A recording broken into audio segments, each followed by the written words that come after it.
Damit das Mapping, also die Kartierung von Räumen in einem Objekt durch den Roboter, möglichst einfach ist, damit das jeder Nutzer selber machen kann, ohne groß Training zu brauchen, eine speziell ausgebildete Person zu brauchen, haben wir eine Funktionalität entwickelt, die wir AI-Mapping nennen.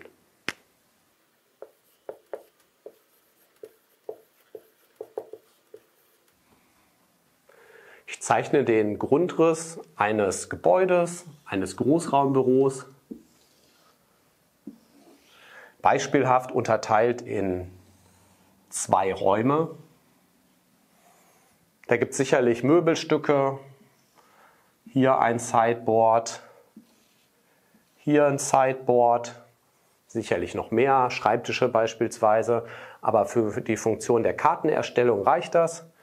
Ich platziere die Ladestation des Roboters hier und das AI-Mapping funktioniert, indem sich der Roboter versucht, wie ein Mensch in dieser unbekannten Umgebung zu orientieren.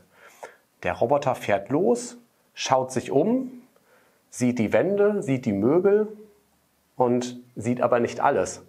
Er kann beispielsweise nicht hinter das Sideboard schauen.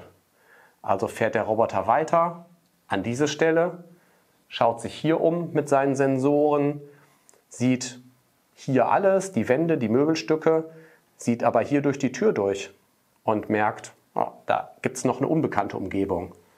Also fährt der Roboter hier rein, schaut sich hier um, kann nicht hinter dieses Sideboard schauen, fährt hier hin, hat an der Stelle die gesamte Umgebung erfasst und ist fertig mit der initialen Kartenerstellung.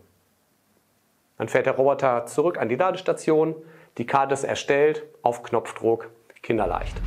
Nexaro. Secure your success.